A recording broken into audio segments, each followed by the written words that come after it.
अस्सलाम वालेकुम क्लास। उम्मीद है आप सब खैरियत से होंगे। हमारा आज का जो टॉपिक है इसके बेसिकली दो पोर्शन होंगे। फर्स्ट पार्ट में हम परमेबिलिटी को स्टडी कर रहे होंगे और सेकंड पार्ट जो है वो सीपेज से रिलेटेड होगा। तो स्टार्ट करते हैं परमेबिलिटी से। परमेबिलिटी बेसिकली क्या है? A measure of soil's ability to permit water to flow through its pores or voids.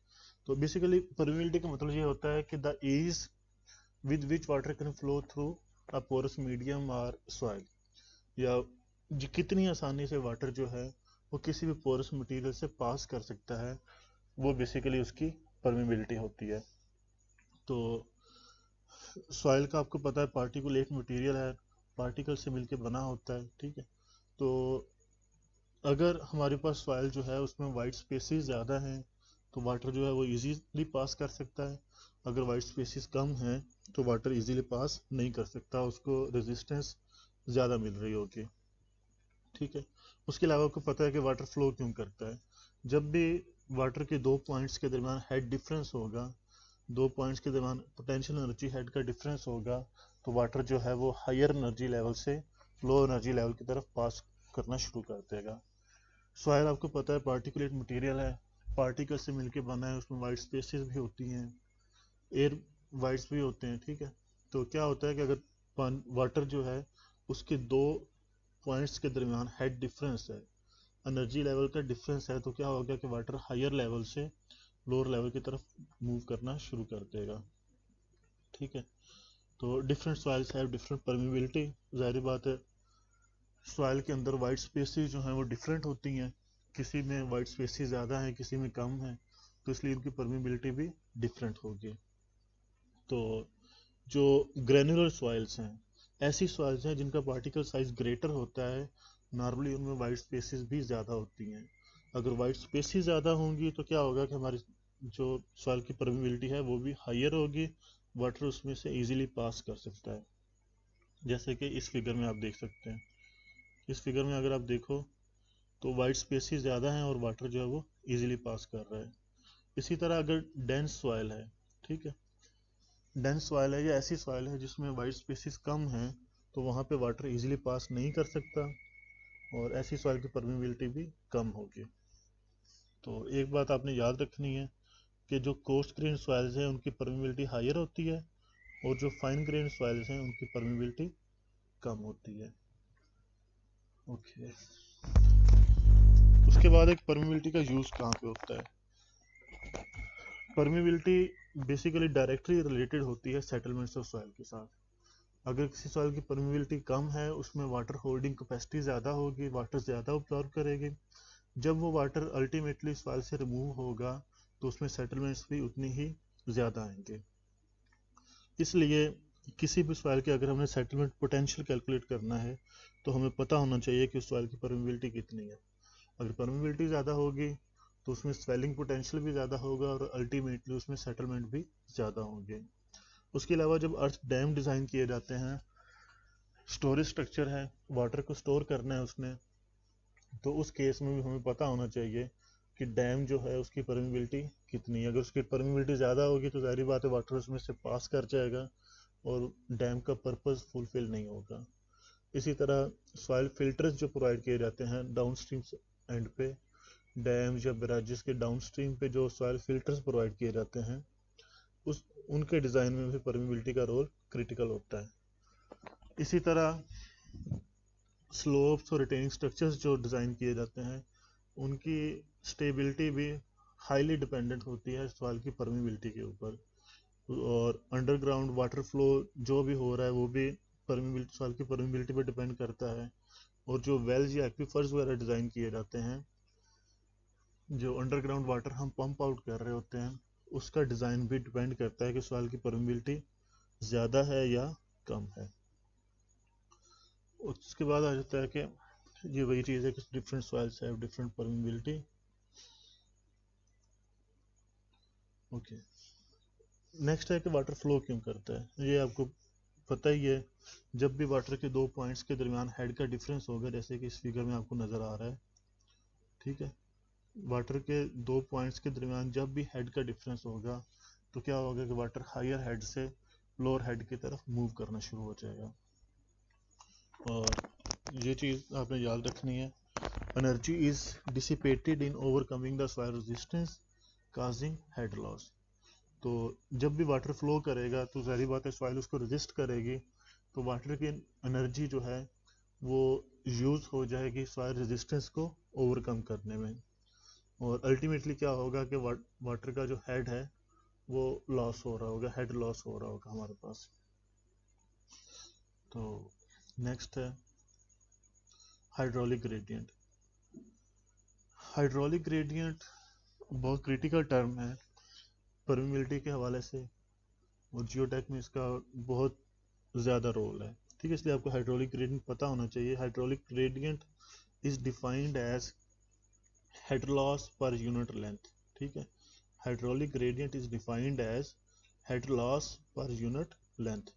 तो फील्ड में नॉर्मली क्या होता है, एक हमारे पास हायर हेड का पॉइंट है, एक लोअर हेड का पॉइंट है, तो हेड लॉस हाइड्रोलिक ग्रेडियंट जो है वो किसके इक्वल होता है, चेंज इन हेड पर यूनिट लेंथ, या आप इस तरह कह लो कि दोनों पॉइंट्स पे जो हेड का जो डिफरेंस है, mean higher head minus lower head divided by the distance between those two points, उन दो पॉइंट्स के दरमियान जो हेड का डिफरेंस होगा उसको हम हेड लॉस कहेंगे। Head loss is equal to hydraulic gradient is equal to head loss per unit length. उसके बाद नेक्स्ट हमारे पास आ जाती है हेड लॉस की एग्जांपल है, एक हमारे पास पॉइंट इस पॉइंट पे है, ठीक है, और यहाँ पे जो है वाटर का हेड ज़्यादा है एच ए, ठीक है, और सेकंड पॉइंट जो है वो बी है, यहाँ पे वाटर का पोटेंशियल हेड कम है, ठीक है। ये डेटम लाइन आपको नज़र आ रही होगी, जहाँ पे वाटर की हाइट ज़्यादा होगी उसका मतलब है कि वाटर का हेड ज़्यादा है, जहाँ पे वाटर की हाइट कम होगी डेटम लाइन से उसका मतलब है कि हेड जो है वो कम है। तो इस केस में जो हाइड्रोलिक ग्रेडियंट है वो किसके इक्वल होगा, H A minus H B over L. H A mean head at point A, H B mean head at point B, और L mean length between those two points. तो hydraulic gradient is equal to delta H over L. उसके बाद आ जाता है हमारे पास Darcy's law. Darcy law basically क्या कहता है कि the velocity of flow through soil is proportional to hydraulic gradient. Darcy's law के मुताबिक जो फ्लो वेलोसिटी है वो वेलोसिटी जिस वेलोसिटी से वाटर किसी भी सॉइल से पास करेगा वो डायरेक्टली प्रोपोर्शनल होती है हाइड्रोलिक ग्रेडियंट के। हाइड्रोलिक ग्रेडियंट जितना ज़्यादा होगा उतना ही वाटर जो है वो तेज़ी से सॉइल में से पास करेगा, ठीक है। तो या आप इस तरह कह लो कि दो पॉइंट्स के दरमियान हेड का डिफरेंस जितना ज़्यादा होगा वाटर उतनी ही तेज़ी से सॉइल में से पास करेगा। तो velocity flow is proportional to hydraulic gradient, और अगर हम प्रोपोर्शनलिटी कांस्टेंट यहाँ पे प्लेस कर देते हैं तो v इज इक्वल टू के आई। v जो है वो वेलोसिटी फ्लो है, k जो है वो प्रोपोर्शनलिटी कांस्टेंट है, और i जो है वो हाइड्रोलिक ग्रेडियंट है। k को हम हाइड्रोलिक कंडक्टिविटी या परमिबिलिटी भी कहते हैं, और इसका यूनिट जो है वो लेंथ पर यूनिट टाइम होता है, या आप इस तरह कह लें कि इसका यूनिट सेम वही होगा जो कि वेलोसिटी का यूनिट है। वेलोसिटी का यूनिट भी आप लेंथ पर यूनिट टाइम होता है, और जो हाइड्रोलिक ग्रेडियंट है, ठीक है, hydraulic gradient unit less quantity होती है, इसलिए के का यूनिट भी वही होगा जो कि वेलोसिटी का यूनिट होता है।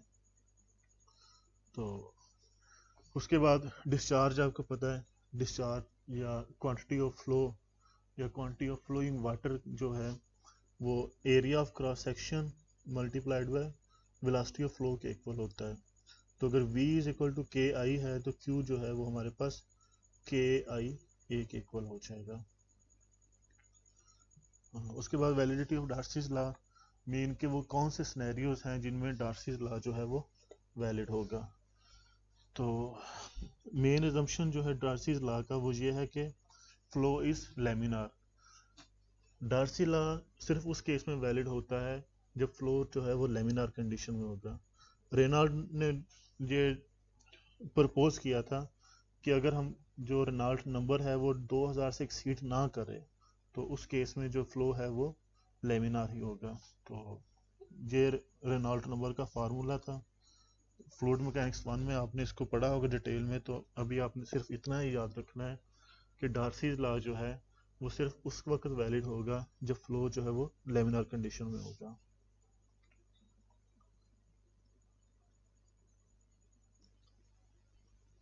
उसके बाद नेक्स्ट हमारे पास आ जाता है वाटर फ्लो थ्रू सॉइल्स। ठीक, तो to determine the quantity of flow हम 2 पैरामीटर्स आर नीडेड, हमें 2 पैरामीटर्स की ज़रूरत होती है। उसमें पहला पैरामीटर जो है वो हाइड्रोलिक कंडक्टिविटी या परमिबिलिटी है, जिसको के से शो किया जाता है, और सेकंड पैरामीटर जो है वो हाइड्रोलिक ग्रेडियंट है। तो अगर हमें ये 2 पैरामीटर्स पता हों तो हम ये देख सकते हैं कि हमारी सॉइल में से कितना वाटर फ्लो कर रहा है। क्वांटिटी ऑफ वाटर जो है वो किसके इक्वल होगी, Q इज इक्वल टू के इंटू आई इंटू ए। के जो है वो हाइड्रोलिक कंडक्टिविटी है, आई हाइड्रोलिक ग्रेडियंट है, और ए जो है वो एरिया ऑफ क्रॉस सेक्शन है। तो अगर हमारे पास ये तीनों क्वांटिटीज मौजूद हों तो हमें ये पता चल सकता है कि हमारी सॉइल में से कितना वाटर फ्लो कर रहा है, या डिस्चार्ज रेट जो है वो कितना होगा सॉइल में से। तो के फाइंड करने के 3 किस्म के मेथड्स हो सकते हैं। लेबॉर्ट्री टेस्टिंग हो सकती है, फील्ड टेस्टिंग हो सकती है, और एम्पेरिकल इक्वेशंस हो सकती हैं। तो लेबॉर्ट्री टेस्टिंग की अगर हम बात करें तो हमारे पास 2 किस्म के टेस्ट होते हैं, एक कांस्टेंट हेड टेस्ट है और एक फॉलिंग हेड टेस्ट है। फील्ड टेस्टिंग की बात करें तो एक कांस्टेंट और फॉलिंग हेड टेस्ट है और एक पंप आउट टेस्ट है। ठीक है, तो नॉर्मली ये टेस्ट यूज किए जाते हैं फील्ड में, और एम्पेरिकल इक्वेशंस कौन कौन सी होती हैं ये अभी हम थोड़ी देर में देखेंगे। तो और आई फाइंड करने के लिए, हाइड्रोलिक ग्रेडियंट फाइंड करने के लिए हम नॉर्मली हेड लॉस या ज्योमेट्रिकल इक्वेशन यूज करते हैं, या फिर फ्लो नेट्स यूज करते हैं। फ्लो नेट्स क्या हैं ये हम इंशाल्लाह इस लेक्चर के एंड पे देखेंगे। तो नेक्स्ट हमारे पास आ जाती है लेबॉर्ट्री टेस्ट जो यूज किए जाते हैं हाइड्रोलिक कंडक्टिविटी फाइंड करने के लिए, या परमिबिलिटी, जो भी आप कहना चाहें।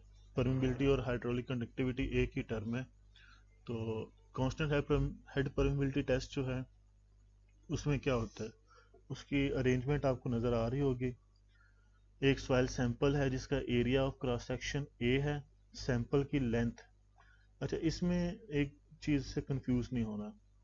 अगर आप देखो तो सैंपल की लेंथ जो है वो ये वाली बन रही है, ठीक है, लेकिन एल जो है इसके, और इस सैंपल के साथ ये 2 स्टैंड पाइप्स लगे हुए हैं, एक ये लगा हुआ है और एक ये 2 स्टैंड पाइप्स कहलाते हैं। ठीक है, तो इन 2 स्टैंड पाइप्स के दरमियान जो डिस्टेंस है उसको हम एल से शो करते हैं। सैंपल की लेंथ को कंफ्यूज नहीं करना डिस्टेंस बिटवीन स्टैंड पाइप्स के साथ। नॉर्मली क्वेश्चंस में इस चीज़ में बच्चे कंफ्यूज हो जाते हैं कि एल जो है वो सैंपल का साइज है या डिस्टेंस बिटवीन स्टैंड पाइप्स है। तो इस चीज़ से कंफ्यूज नहीं होना, सैंपल की लेंथ जो है वो डिफरेंट होती है, और ये एल जो है ये डिस्टेंस को शो कर रहा होता है, डिस्टेंस बिटवीन 2 स्टैंड पाइप्स। तो इसमें होता है क्या है कि सॉइल सैंपल है हमारे पास, उसके साथ स्टैंड पाइप्स लगे हुए हैं, और टॉप पे हमारे पास वाटर रेजर्वायर है, ये नीचे एक वाल्व लगा हुआ है, और एक ये हमारे पास मेजरिंग फ्लास्क है।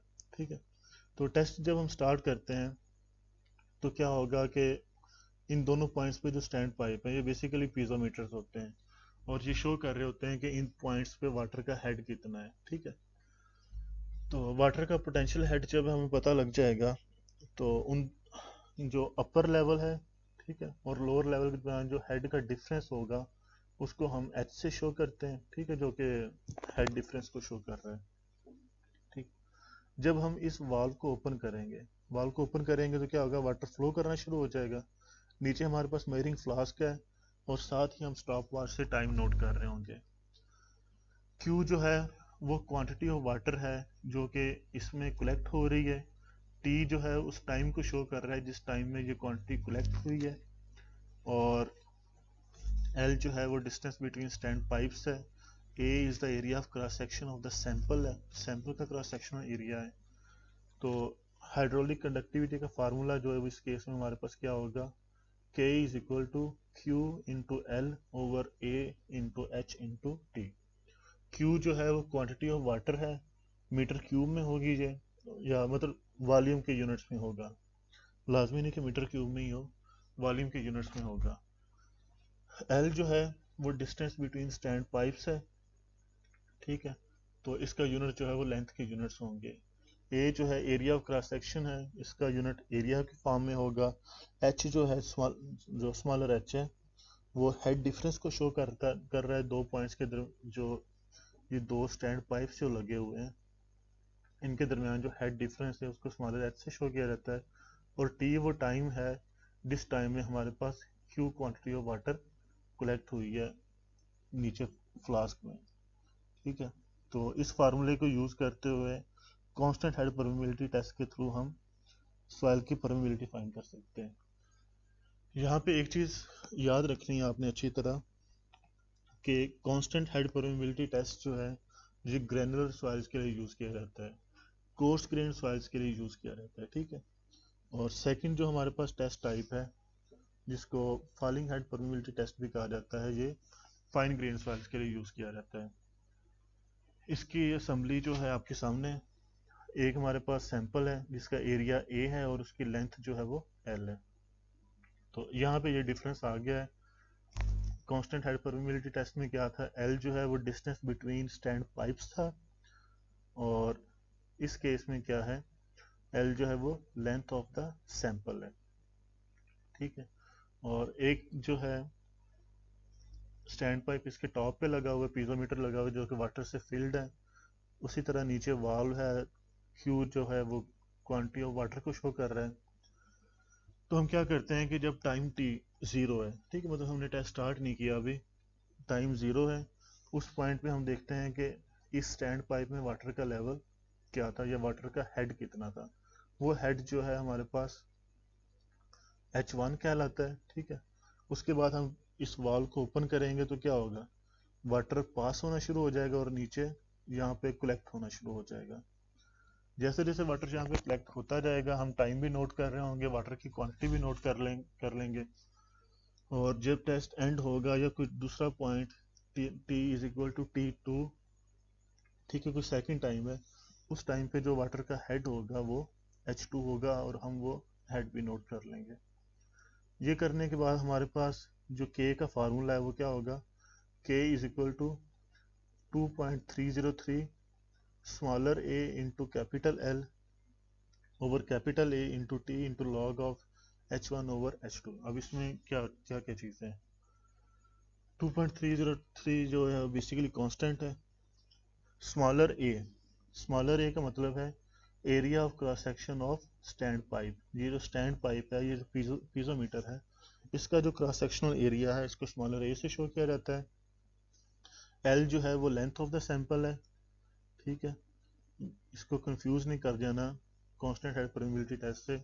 यहाँ पे एल जो है वो लेंथ ऑफ द सैंपल है, कैपिटल ए जो है वो area of cross section of the sample है, और स्मॉलर टी जो है वो उस टाइम को शो कर रहा है जिस टाइम में हमने क्यू क्वांटिटी कलेक्ट की है या जितने टाइम के लिए हमने टेस्ट को रन किया है।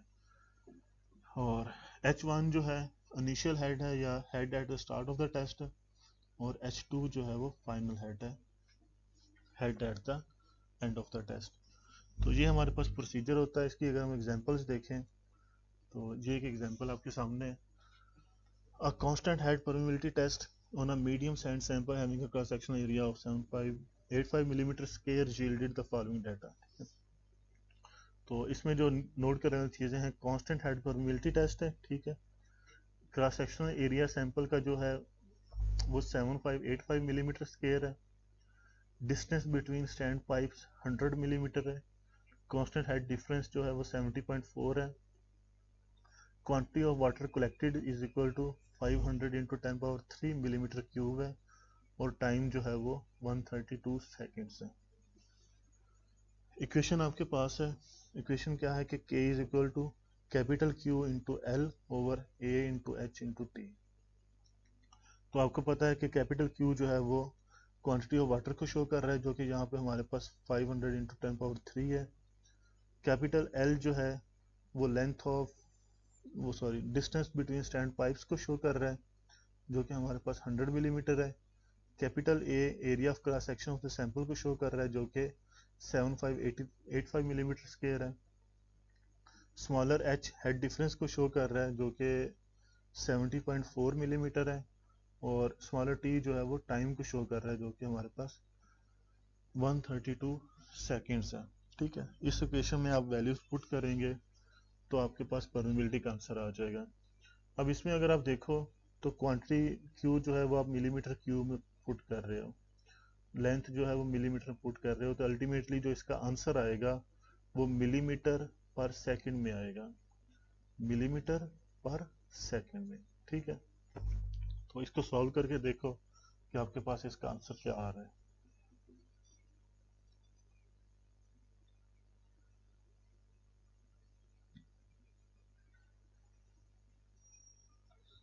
ये आपके पास कोई 2 मिनट हैं, इसको सॉल्व करके देखें अच्छी तरह।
इस क्वेश्चन को सॉल्व करें और आंसर देखें आपके पास क्या आ रहा है।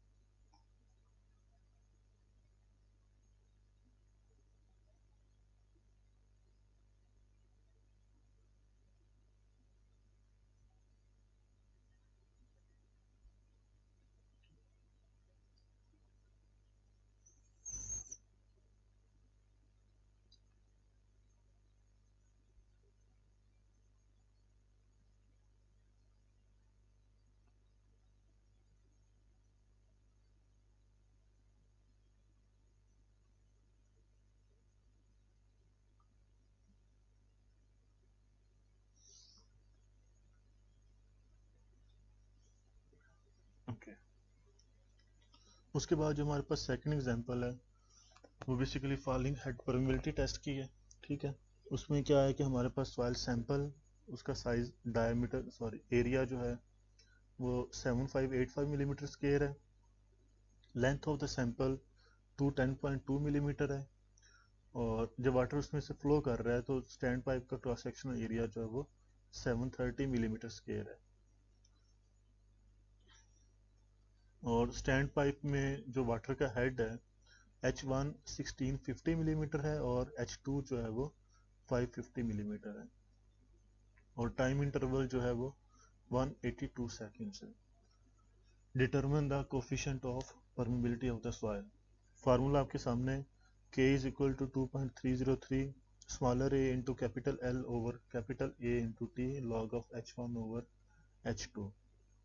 स्मॉलर a की वैल्यू जो है वो 730 मिलीमीटर स्क्वायर है, कैपिटल L जो है वो 210.2 मिलीमीटर है, कैपिटल A जो है वो 7585 मिलीमीटर स्क्वायर है, T की वैल्यू जो है वो 182 सेकेंड्स है, H1 हमारे पास कितना है 1650 मिलीमीटर और H2 जो है वो 550 मिलीमीटर है। ठीक है, वैल्यूज़ आपके पास हैं, तो इन वैल्यूज़ को इस फार्मूले में पुट करके तो आंसर देखें आपके पास क्या आ रहा है। अगेन लेंथ हम मिलीमीटर में पुट कर रहे हैं, टाइम सेकेंड्स में पुट कर रहे हैं, तो हमारे पास जो आंसर है वो भी मिलीमीटर पर सेकंड में आ रहा होगा।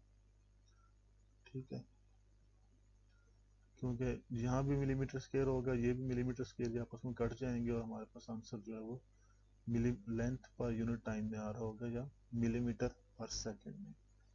तो इसको भी सॉल्व करके देखें कि आपके पास क्या आंसर आ रहा है।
अच्छा, इसके बाद जो हमारे पास नेक्स्ट चीज़ है वो क्या है, determination of permeability from empirical equation. ठीक है, कौन कौन कौन से एम्पिरिकल इक्वेशंस के थ्रू हम परमिबिलिटी फाइंड कर सकते हैं।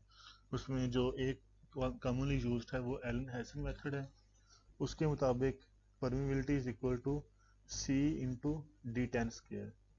के जो है परमिबिलिटी को शो कर रहा है, सी जो है वो एम्पेरिकल कोफिशिएंट है जिसकी वैल्यू 90 से लेके 120 तक होती है और नॉर्मली हम इसको 100 चूज करते हैं। ठीक है, नॉर्मली सी की वैल्यू 100 सेलेक्ट की जाती है।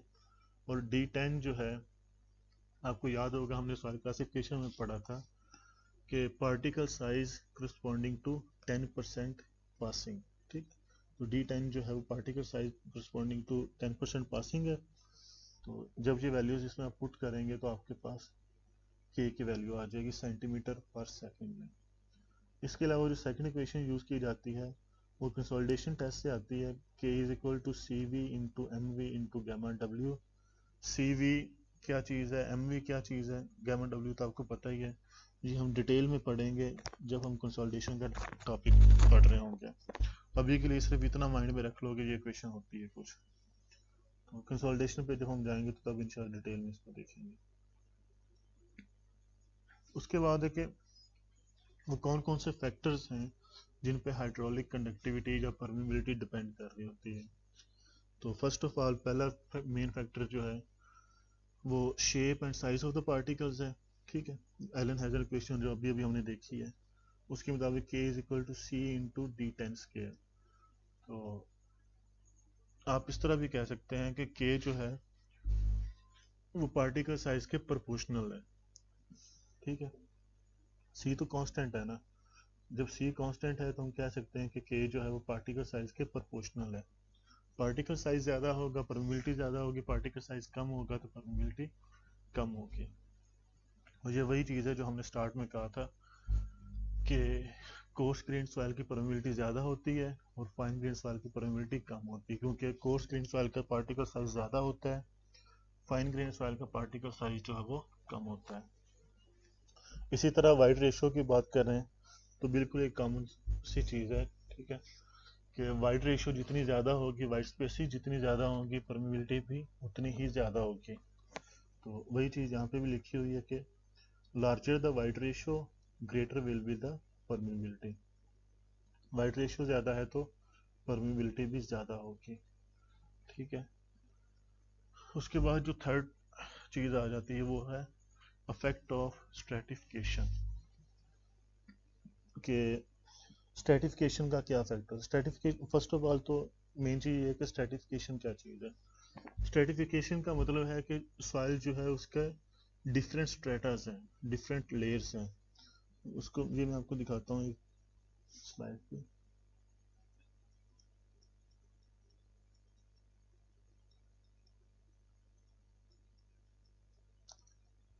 यहाँ पे आ जाओ, ठीक है। तो यहाँ पे अगर आप देखें तो ये सॉइल के फर्ज करें कि 3 लेयर्स हैं, ठीक है, 3 किस्म की सॉइल है, 3 लेयर्स में सॉइल है, 3 स्ट्रेटास है, ठीक है। तो हम ये कहते हैं कि सॉइल की स्ट्रेटिफिकेशन हो चुकी है। तो स्ट्रेटिफिकेशन का इफेक्ट क्या होता है कि परमिबिलिटी जो है parallel to the stratification higher होती है और perpendicular to the stratification lower होती है। जैसे इस केस में आप देखो तो स्ट्रेटिफिकेशन की डायरेक्शन ये है, मीन हॉरिजॉन्टल है, हॉरिजॉन्टल डायरेक्शन में लेयर्स है। तो इस केस में क्या होगा कि परमिबिलिटी जो है वो हॉरिजॉन्टल डायरेक्शन में ज़्यादा होगी, वर्टिकल डायरेक्शन में कम होगी। अगर स्ट्रेटिफिकेशन जो है वो वर्टिकल डायरेक्शन में होती तो उस केस में वर्टिकल डायरेक्शन में परमिबिलिटी ज़्यादा होनी थी, हॉरिजॉन्टल डायरेक्शन में कम होनी थी। अभी इसमें कंफ्यूज नहीं होना, वो एग्जांपल भी हम जाएंगे तो मैं आपको वहाँ पे ये चीज़ बता दूंगा। अभी इस फिगर को आप देखें तो लेयर्स जो हैं वो हॉरिजॉन्टल डायरेक्शन में, ठीक है, हॉरिजॉन्टल डायरेक्शन में स्ट्रेटिफिकेशन है, तो इसका मतलब ये है कि हॉरिजॉन्टल डायरेक्शन में परमिबिलिटी ज़्यादा होगी और वर्टिकल डायरेक्शन में परमिबिलिटी जो है वो कम होगी। अभी के लिए सिर्फ इतना याद रख लें आप। ओके,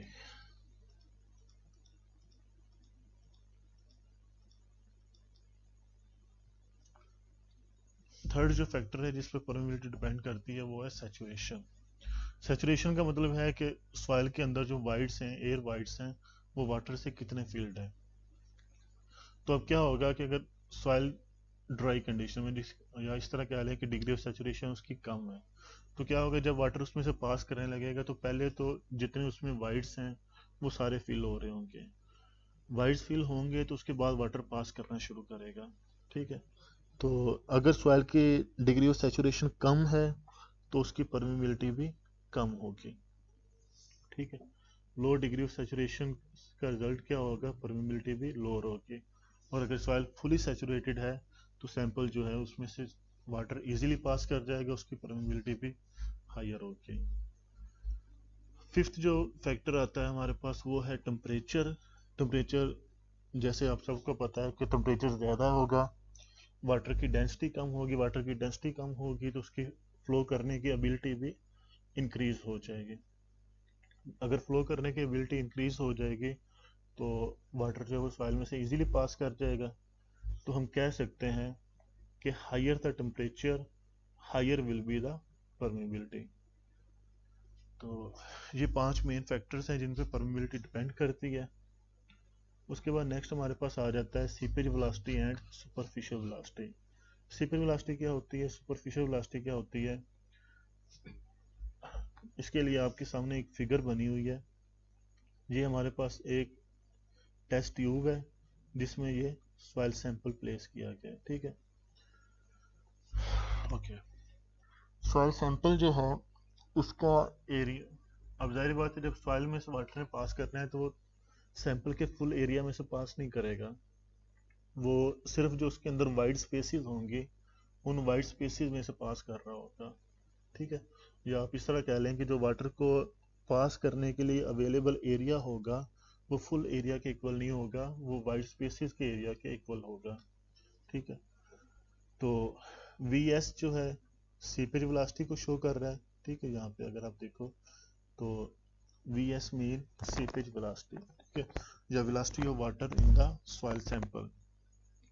और सुपरफिशियल वेलोसिटी जो है वो बेसिकली अप्रोच वेलोसिटी या डिस्चार्ज वेलोसिटी को शो कर रहा है। ये नॉर्मली इक्वल होती हैं क्योंकि एरिया इक्वल है तो वेलोसिटी भी इक्वल होगी। आपको याद हो कि हमने एक इक्वेशन पढ़ी थी कि a1 v1 is equal to a2 v2।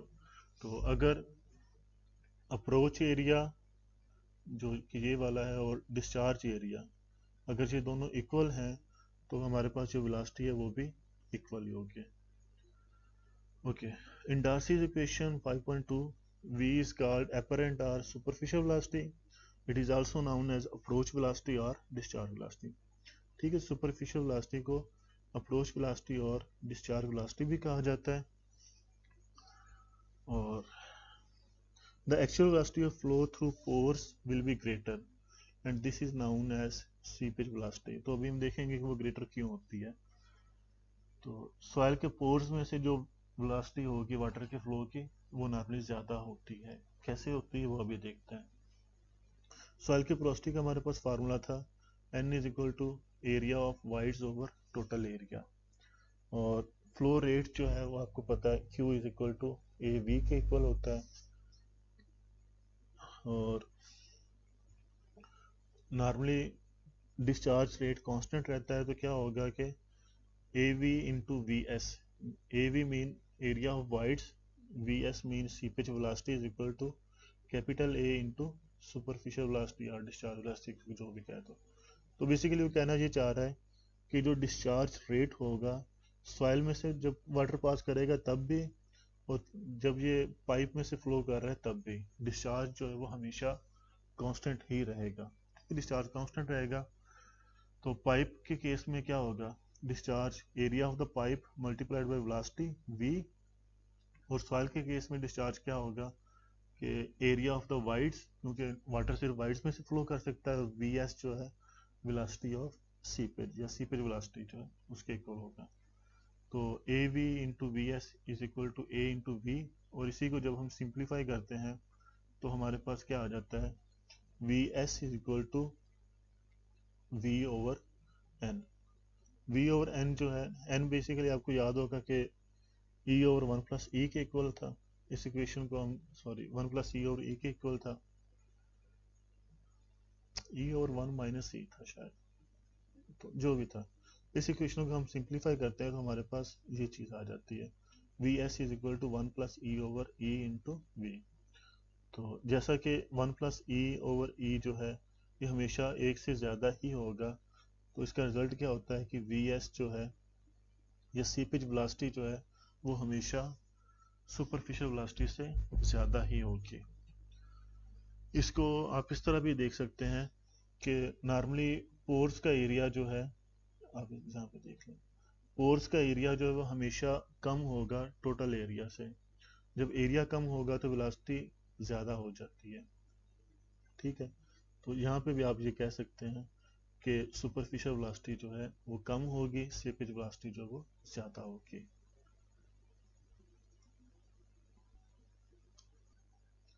उसके बाद हमारे पास आ जाती है soil classification with respect to permeability. तो अगर सॉइल की परमेबिलिटी जो, ये टेबल आपके सामने है, अगर सॉइल की परमेबिलिटी जो है वो 10 पावर माइनस 1 के सेंटीमीटर पर सेकंड के इक्वल है तो उसको हम हाईली परमेबल सॉइल्स कहते हैं, और ये टिपिकली ग्रेवल और सैंड में होता है। इसी तरह medium permeable, lower permeable, very low permeable और इम्परमेबल सॉइल्स की जो डिफरेंट रेंजेस हैं वो आपके सामने हैं। क्लेई सॉइल्स को नॉर्मली हम इम्परमेबल कंसीडर करते हैं, तो ये वैल्यू आपने याद रखनी है कि क्ले सॉइल की परमेबिलिटी जो है वो 10 पावर माइनस 7 से लेसर होती है, और उनको हम नॉर्मली इम्परमेबल सॉइल्स भी कंसीडर करते हैं।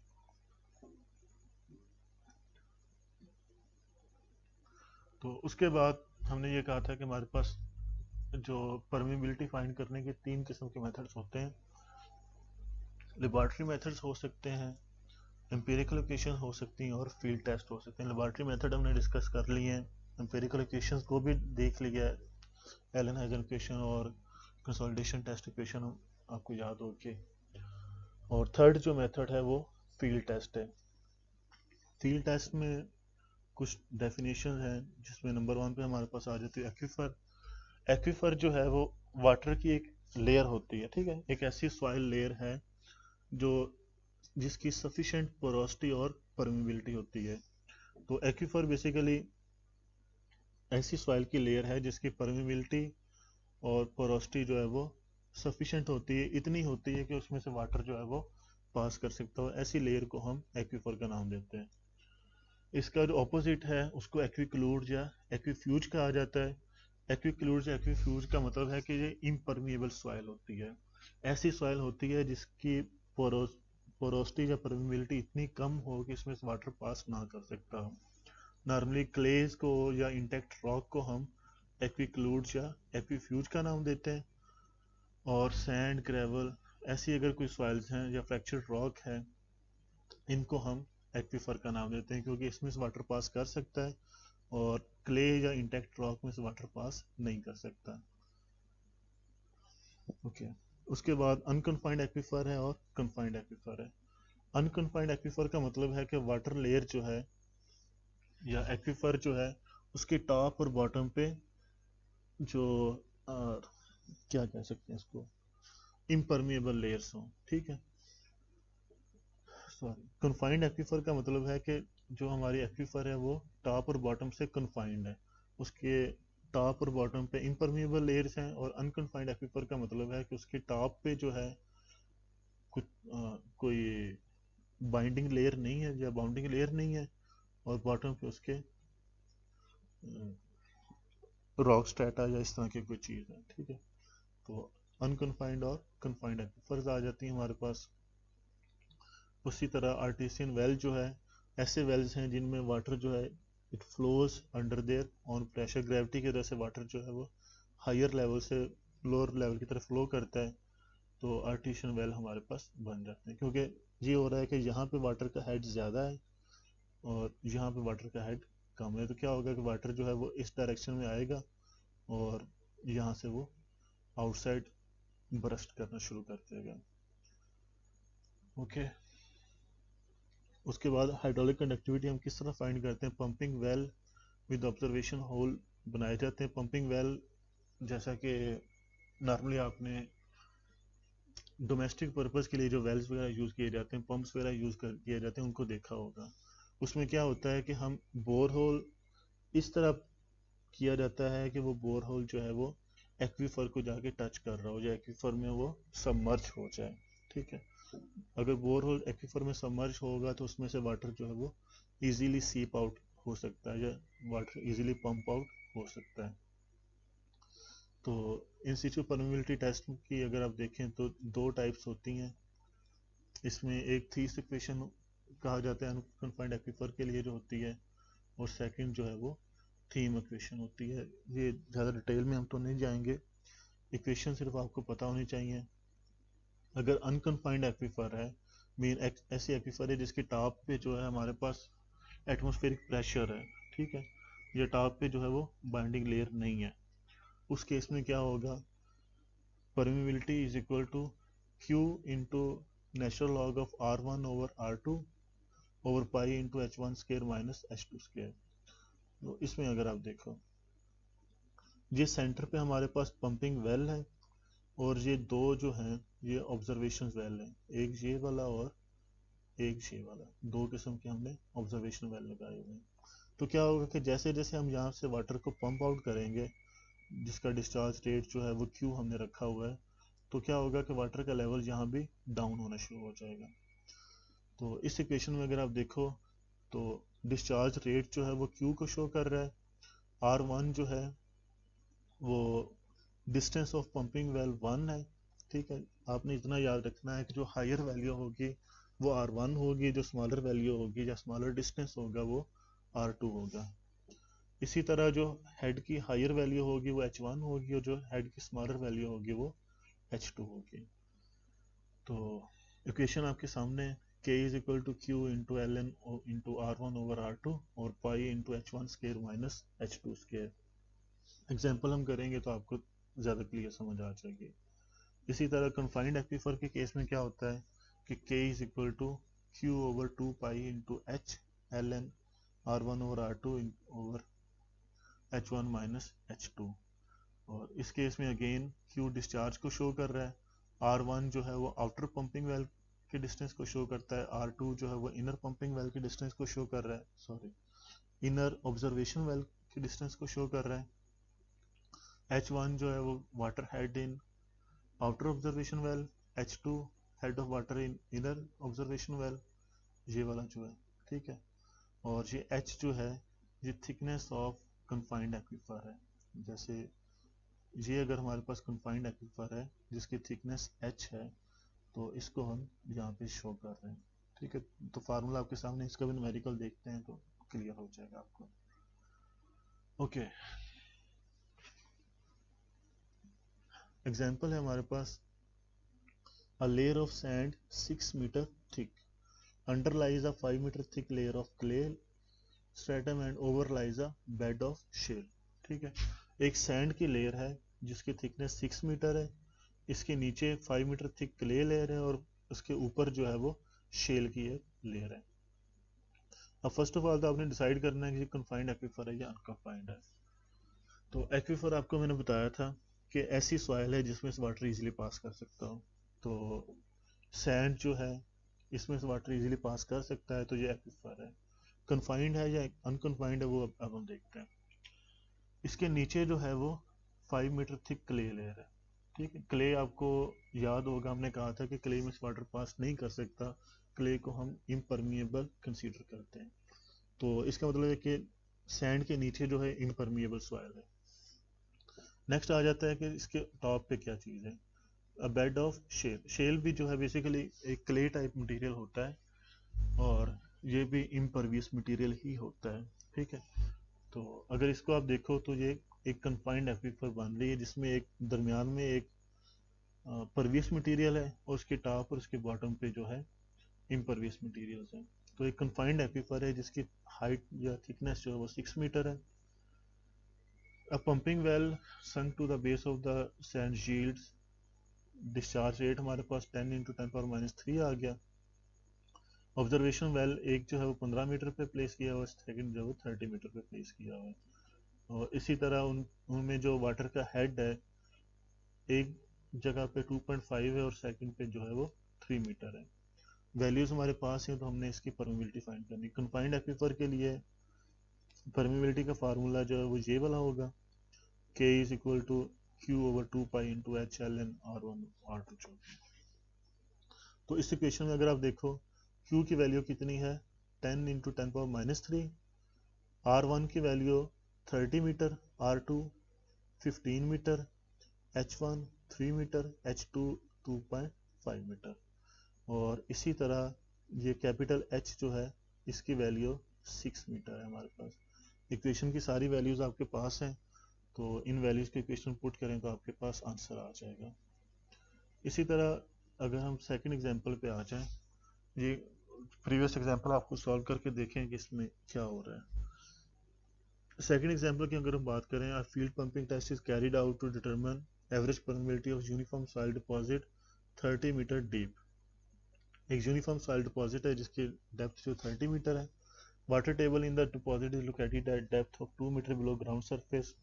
Steady state is reached under a uniform pumping rate of, pumping rate हमें बताया गया 0.02 मीटर क्यूब पर सेकेंड। दो ऑब्जर्वेशन वेल हैं जो कि 20 मीटर और 60 मीटर की डिस्टेंस पे प्लेस किए गए और उनमें वाटर लेवल जो है वो 2 मीटर और 0.5 मीटर है। तो अब इसमें अब देखो तो हमें ये नहीं बताया गया कि एक्वीफर कन्फाइंड है या अनकन्फाइंड है। तो नॉर्मली जब ये वाला सिनेरियो होगा तो उसमें एक्वीफर जो है वो अनकन्फाइंड एक्वीफर ही होगी, कन्फाइंड एक्वीफर नहीं होगी। तो K जो है उसका फार्मूला आपके सामने, K is equal to Q into L N R1 over R2 over pi into H1 square minus H2 square. Q की वैल्यू हमारे पास 0.02 मीटर क्यूब पर सेकेंड है, R1 60 है, R2 20 है, इसी तरह H1 जो है वो 2 मीटर है और H2 जो है वो 0.5 मीटर है। इस इक्वेशन में आप वैल्यूज पुट करेंगे तो आपके पास K की वैल्यू आ जाएगी और ये आंसर जो है वो मीटर पर सेकंड में होगा। ठीक है, तो इस इक्वेशन को भी सॉल्व करके देखें आपके पास क्या आंसर आ रहा है।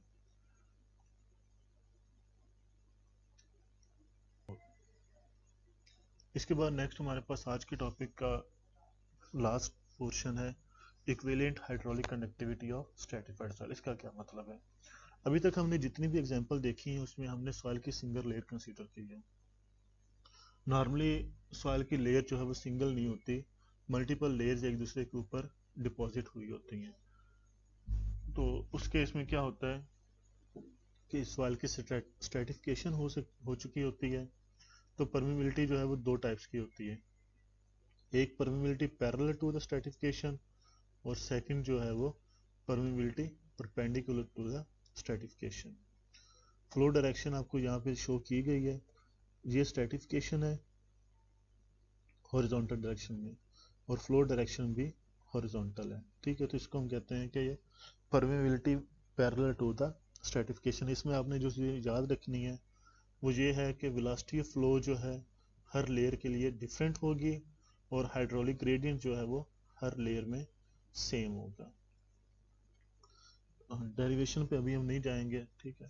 सिर्फ आपने फार्मूला याद रखना है और जो की पॉइंट है वो याद रखना है कि अगर इक्विवेलेंट हाइड्रोलिक कंडक्टिविटी हम फाइंड कर रहे हैं parallel to the layers, parallel to the stratification, तो उस केस में क्या होगा, वेलोसिटी ऑफ फ्लो जो है वो हर लेयर में डिफरेंट होगी और हाइड्रोलिक ग्रेडियंट जो है वो हर लेयर में सेम होगा। तो जैसे ये पहली लेयर है, इसकी हाइट h1 है और इसकी हाइड्रोलिक कंडक्टिविटी जो है हॉरिजॉन्टल डायरेक्शन में वो kh1 है और वर्टिकल डायरेक्शन में kv1 है। इसी तरह ये लेयर 2 है, लेयर 3 है और अप टू लेयर n तक जा रही है हमारे पास। तो इनकी जो इक्विवेलेंट या ओवरऑल हाइड्रोलिक कंडक्टिविटी होगी हॉरिजॉन्टल डायरेक्शन में या पैरेलल टू द स्ट्रेटिफिकेशन, वो क्या होगी, kh1 plus into h1 plus kh2 plus kh3 up to khn hn, ठीक है, capital hn over total h। तो kh1 जो है वो लेयर 1 की हॉरिजॉन्टल हाइड्रोलिक कंडक्टिविटी है और h1 जो है वो लेयर 1 की हाइट है। इसी तरह h2 h3 वगैरह आ रहे हैं हमारे पास और कैपिटल H ये जो आ रहा है इसका मतलब है कि total thickness of all the layers. अगर 3 लेयर्स हैं तो ये h1 h2 प्लस h3 हो जाएगा, 4 हैं तो अप टू h4 और इस तरह सो ऑन। तो KH का फार्मूला जो है हमारे पास आ जाएगा KH1 into h1 KH2 h2 KH3 h3 up to KHN hn over h। तो ये फार्मूला आपने माइंड में रखना है। इसी तरह जो सेकंड सिनेरियो हो सकता है वो क्या है कि permeability perpendicular to the stratification. जैसे इस फिगर में अगर आप देखो स्ट्रेटिफिकेशन जो है वो हॉरिजॉन्टल डायरेक्शन में और फ्लो की डायरेक्शन जो है वो वर्टिकल शो की गई है। तो परमेबिलिटी जो है वो परपेंडिकुलर टू द स्ट्रेटिफिकेशन होगी। इस केस में क्या होगा, वेलोसिटी ऑफ फ्लो और डिस्चार्ज जो है वो हर लेयर में सेम होगा और हाइड्रोलिक ग्रेडियंट या हेड लॉस जो है वो हर लेयर में डिफरेंट होगा, या ये बेसिकली रिवर्स हो जाएगा जो कि हमने पिछले केस में देखा था, ठीक है। उसमें वेलोसिटी ऑफ फ्लो डिफरेंट थी, हाइड्रोलिक ग्रेडियंट सेम था। यहाँ पे वेलोसिटी ऑफ फ्लो और डिस्चार्ज जो है वो सेम होगा और हाइड्रोलिक ग्रेडियंट जो है वो डिफरेंट होगा। अगेन इस केस में जो हमारे पास फार्मूला बन रहा होगा इक्विवेलेंट वर्टिकल परमेबिलिटी या equivalent permeability perpendicular to stratification, वो क्या होगा, h over h1 over kv1 h2 over kv2 h3 over kv3 plus up to so on hn over kvn। तो ये हमारे पास इक्विवेलेंट परमेबिलिटी परपेंडिकुलर स्ट्रेटिफिकेशन के का फार्मूला है। ये फार्मूला अच्छी तरह देख लें। अभी एग्जांपल में आपको मैं बताता हूँ कि कैसे यूज किए जाएंगे।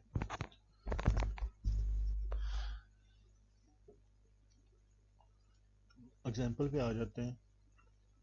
On close investigation of sample it was found to be in 3 layers. एक सैंपल है जिसकी 3 लेयर्स हैं।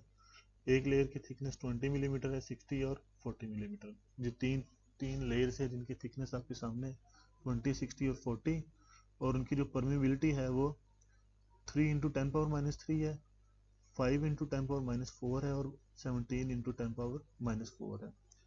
तो उस केस में वो कह रहे हैं कि आप हमने KH फाइंड करना है, equivalent hydraulic conductivity in parallel to the stratification, equivalent hydraulic conductivity perpendicular to the stratification, और उसके बाद हमने KH ओवर KV की रेशियो भी फाइंड करनी है। तो ये बेसिकली H1 है, H2 है और H3 है। इसी तरह ये जो है KH1 है, KH2 है और KH3 है। सिंगल लेयर की जब हम बात करेंगे तो उसमें KH और KV इक्वल होंगे। अगर मल्टीपल लेयर्स होंगी तो उसमें KH और KV जो है वो डिफरेंट होंगे। तो हम क्या करेंगे, first of all KH overall हमने फाइंड करना है। तो KH1 की वैल्यू भी हमारे पास है 3 इंटू 10 पावर माइनस 3, H1 की वैल्यू 20 है। इसी तरह KH2 की वैल्यू जो है वो 5 इंटू 10⁻⁴ है, 60 है। जो वैल्यूज इस इक्वेशन में पुट करेंगे तो आपके पास के एच की वैल्यू आ जाएगी। इसी तरह के वी की वैल्यू भी आप फाइंड कर लेंगे, क्योंकि जे वाला एच जो है ये इन तीनों का सम हो जाएगा। और H1 की वैल्यू भी है, H2 भी है और H3 भी है। इसी तरह KV1 जो है वो ये होगा आपके पास, KV2 ये बन जाएगा और KV3 आपके पास ये बन जाएगा। और अल्टीमेटली जब आप KH और KV फाइंड कर लोगे तो उनकी रेशो भी आप लेके देख सकते हैं। ये रेशो हमेशा ग्रेटर देन 1 आएगी। तो जो हमने प्रीवियसली बात की थी कि स्ट्रेटिफिकेशन होगी तो permeability parallel to the layer ज़्यादा होगी, परपेंडिकुलर टू द लेयर कम होगी, तो वो चीज़ भी यहाँ पे हमारी सेटिस्फाई हो रही है। तो इसके बाद नेक्स्ट हमारे पास एग्जांपल है। ओके, अगेन सिमिलर सिनेरियो है। एक लेयर जो है उसकी थिकनेस H1 2 मीटर है, H2 जो है वो 3 मीटर है, H3 जो है वो 4 मीटर। 3 लेयर्स हैं जिनकी थिकनेस हमें दी गई है और उनकी परमिबिलिटी भी बताई गई है। मैं अगेन रिपीट कर रहा हूँ कि ये जो K1 है, जब हम इक्विवेलेंट हाइड्रोलिक कंडक्टिविटी फाइंड कर ले, equivalent horizontal hydraulic conductivity find कर रहे होंगे तो ये KH1 हो जाएगा। जब equivalent vertical hydraulic conductivity find कर रहे होंगे तो ये एज ए KV1 यूज होगा। ठीक है, फार्मूले वैल्यूज आपके पास मौजूद हैं। आपने KH इक्विवेलेंट भी फाइंड करना है और KV इक्विवेलेंट भी फाइंड करना है और एट द एंड आपके पास ये रेशो आ जाएगी। तो ये सेकंड एग्जांपल है, ये भी आपने सॉल्व करके देखनी है। सॉल्यूशन भी दिया हुआ है, इससे आप इसको कंपेयर भी कर सकते हैं। और उसके बाद लास्ट एग्जांपल है, ये थोड़ी डिफरेंट एग्जांपल है, तो इसको मैं आपको बता देता हूँ इसमें क्या करना है। इसमें अगर आप देखो तो ये एक पाइप है, ठीक है, ये वाला जो ग्रे एरिया है ये एक पाइप को शो कर रहा है। और उसके बाद 3 लेयर्स हैं A, B और C, जिनके थिकनेस 150 मिलीमीटर ईच है और हर लेयर की परमिबिलिटी भी हमें बताई गई है। और क्वेश्चन ये है कि हमने डिस्चार्ज रेट फाइंड करना है सेंटीमीटर क्यूब पर आवर में। ठीक है, figure 7.20 shows 3 layers of soil in a tube that is 100 millimeter into 100 millimeter in a cross section. Water is supplied to maintain a constant head difference of 300 millimeter across the sample. The hydraulic conductivity हमें बताई गई, सब कुछ बताया गया। अगर आप इसको देखो तो 3 लेयर्स हैं, डेफिनेटली स्ट्रेटिफिकेशन हुई हुई है। लेकिन पिछले क्वेश्चन से इसका डिफरेंस क्या है कि उनमें स्ट्रेटिफिकेशन जो है वो हॉरिजॉन्टल डायरेक्शन में थी। यहाँ पे अगर आप देखो तो स्ट्रेटिफिकेशन जो है वो वर्टिकल डायरेक्शन में बन रही है। स्ट्रेटिफिकेशन जो है वो वर्टिकल डायरेक्शन में बन रही है और डायरेक्शन ऑफ फ्लो जो है वो परपेंडिकुलर टू द स्ट्रेटिफिकेशन है। ठीक है, तो हम क्या करेंगे, फर्स्ट ऑफ ऑल के वी इक्विवेलेंट फाइंड करेंगे। तीनों लेयर्स की थिकनेस आपके पास है, उनकी परमिबिलिटीज आपके पास हैं, तो आप के वी इक्विवेलेंट फाइंड कर लेंगे। उसके बाद फ्लो रेट का फार्मूला क्या होता है, Q इंटू आई इंटू ए। और आई जो है हाइड्रोलिक ग्रेडियंट को शो कर रहा है, तो क्या होगा, Q is equal to K V equivalent into I into A. K V equivalent की वैल्यू हमने यहाँ पे फाइंड की है, वो आप पुट करेंगे। Hydraulic gradient delta H over L के इक्वल होता है। और यहाँ पे आप देखो तो उन्होंने कहा है कि हेड डिफरेंस जो है वो 300 मिलीमीटर है। ठीक है, तो डेल्टा एच जो है 300 मिलीमीटर है। कितनी लेंथ में वो हेड लॉस हो रहा है, ये 3 लेयर्स हैं और इनकी टोटल लेंथ जो है वो 450 मिलीमीटर हो रही है। तो टोटल लेंथ जो है हमारे पास 450 मिलीमीटर हो जाएगी, जो कि हमने यहाँ पे पुट कर दी है। और एरिया ऑफ क्रॉस सेक्शन की अगर हम बात करें तो 100 millimetre into 100 millimetre area of cross section है। मिलीमीटर को सेंटीमीटर में डिवाइड किया गया पहले, ठीक है, सेंटीमीटर में कन्वर्ट करने के बाद यूज कर रहे हैं। तो हमारे पास क्यू की वैल्यू जो है वो 0.0809 सेंटीमीटर क्यूब पर सेकंड आ जाएगी। उसको आप आर में कन्वर्ट कर सकते हैं। ठीक है, आज के लेक्चर के लिए इतना ही था। अगर आपको कोई क्वेश्चन है तो आप मुझसे पूछ लें। मैं अवेलेबल ही हूँ। ठीक है, थैंक यू एंड अल्लाह हाफिज़।